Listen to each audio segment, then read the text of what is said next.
Eh bien, bonjour à toutes les quizeuses, on va dire, qui ont participé, voilà, au quiz sur la rose que j'ai proposé il y a quelques jours.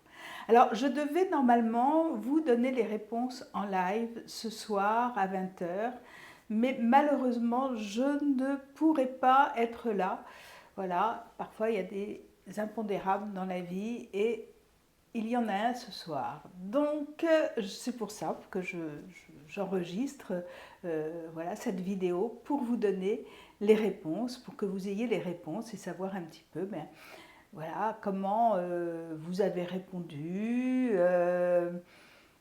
En fait, voilà, c'était juste un quiz pour tester vos connaissances. Alors, il n'y a pas de bonnes, de mauvaises réponses, hein. On s'amuse aussi en même temps.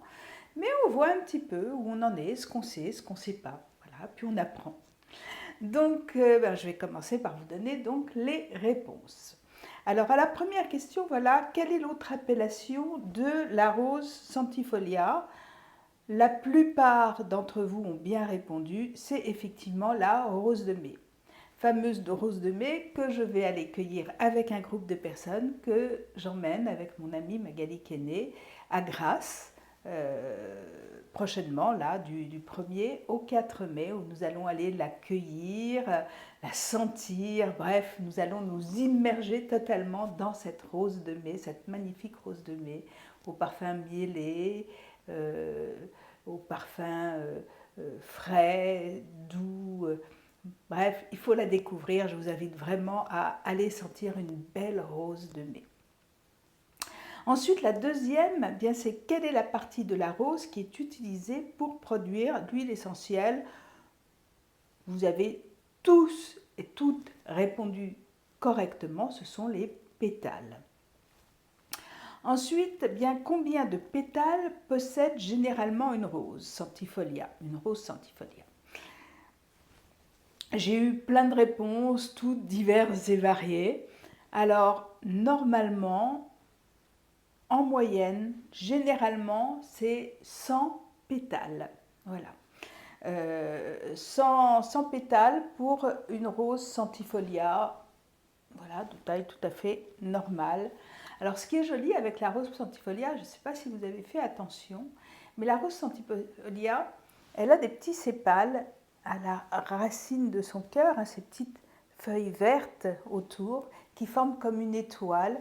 Et c'est extrêmement joli parce que quand la rose va s'épanouir, va s'ouvrir et qu'elle va nous offrir son cœur, eh bien on a un peu comme l'ouverture d'une étoile qui va scintiller, qui va nous en mettre plein la vue et plein le nez aussi. Ensuite, dans l'Antiquité, quelle civilisation considérait la rose comme un symbole d'amour et de beauté? Alors, j'ai eu particulièrement deux réponses, mais la bonne, c'était les Grecs. Et oui. Pourquoi? Parce qu'en fait, c'est une légende, hein, qui remonte à la mythologie grecque, où la rose était déjà un symbole de beauté, un symbole d'amour, qui était une fleur précieuse et déjà hautement symbolique. C'était donc celui de la beauté, de la féminité, et elle était associée à Aphrodite. Et il est dit qu'un jour, quand Aphrodite est apparue, elle a laissé tomber une rose blanche pour tester ses pouvoirs. Et plus tard, elle a rencontré Dionysos, qui a renversé du vin sur cette rose blanche, qui est devenue une rose rouge. Voilà. Il y a une suite aussi à cette histoire que je vous invite à aller découvrir par vous-même. Donc, ce sont les Grecs. Ensuite, que symbolise une rose blanche dans le langage des fleurs? Of course, l'innocence. La passion, c'est plutôt le rouge. Parce qu'il y en a qui m'ont dit la passion. Et non, c'est l'innocence, la pureté. Ensuite, quel poète a écrit le célèbre vers Une rose, c'est une rose? Alors là, c'était difficile. parce que vous aviez le choix entre Paul Éluard, Gertrude Stein, Rainer Maria Rilke et Guillaume Apollinaire. J'avoue que je ne les connais pas tous parfaitement dans leur poésie et que personnellement j'aurais répondu peut-être Guillaume Apollinaire. Et pourtant, eh bien non, c'est Gertrude Stein, donc la deuxième réponse. J'ai appris quelque chose, comme vous certainement, aujourd'hui. Ensuite, quelle est la principale différence entre une huile essentielle de rose et une absolue de rose? Alors, il y a des personnes qui m'ont dit qu'il n'y a aucune différence. Ah, aucune différence entre une huile essentielle et une absolue? En êtes-vous bien sûr? En fait, comment est obtenue l'absolue? Elle est obtenue par solvant, la plupart du temps aujourd'hui, alors que l'huile essentielle est obtenue par distillation. Donc, il y a une différence dans ce que l'on va obtenir comme produit, et c'était la bonne réponse à donner, c'est-à-dire la réponse B. Donc, pour ceux qui ont répondu aucune différence ou d'autres réponses, eh bien, notez bien, prenez bien conscience que, en fonction de la façon dont on va recueillir l'essence de cette rose, eh bien, il y aura une différence, l'absolu va être plus utilisé au niveau de la parfumerie aussi. Voilà, donc il y a une grosse différence. D'abord dans le produit lui-même, dans l'intensité aussi du produit. Ensuite, combien de roses sont nécessaires pour produire 1 kg d'huile essentielle de rose? Alors je vous rappelle que l'huile essentielle de rose, elle est très chère, très très chère. C'est une huile très précieuse et il en faut beaucoup.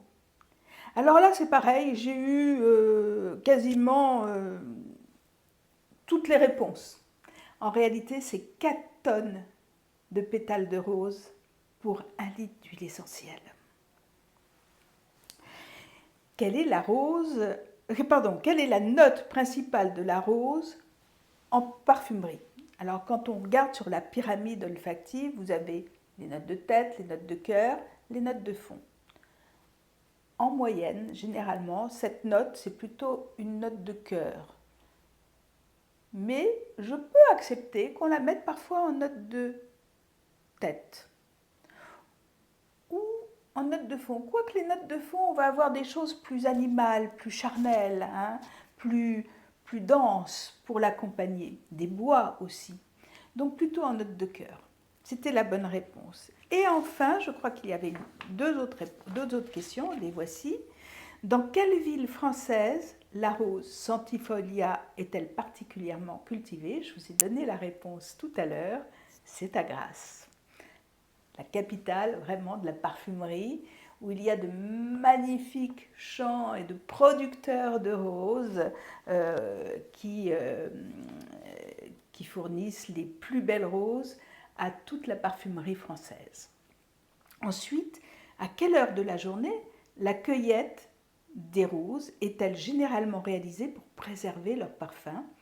Eh bien, c'est au lever du soleil, parce que c'est à ce moment-là, en fait, qu'elles vont, à la fois avec la levée du soleil et la chaleur qui va monter, commencer à s'ouvrir et à nous offrir leur merveilleux parfum et toute leur beauté.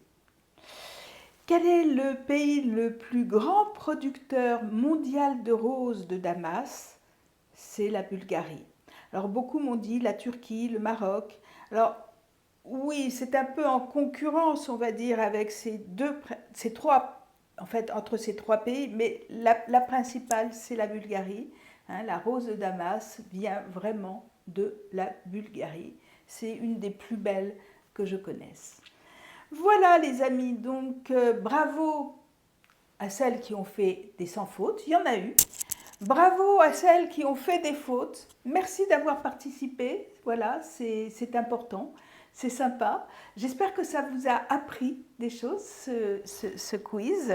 Et puis, j'espère que le petit cadeau que vous avez eu, voilà, du podcast sur la rose de la petite voix de l'Aroma aussi vous a plu, vous a fait voyager. Vous savez que vous pouvez retrouver la petite voix de l'Aroma, hein, ce jeu oracle que j'ai créé sur la boutique du site olfactologie-sur-mesure.com et que je serais ravie que vous le commandiez d'abord et puis surtout que vous l'utilisiez et que vous me fassiez vos retours. Et j'espère à très bientôt pour un autre quiz, toujours dans le domaine sûrement de l'olfacto. Voilà, donc désolé pour ce soir, mais vous avez les réponses, je vous les envoie là par mail à toutes celles qui ont participé. Merci à toutes, je vous embrasse très fort et à très vite et bravo encore pour votre participation.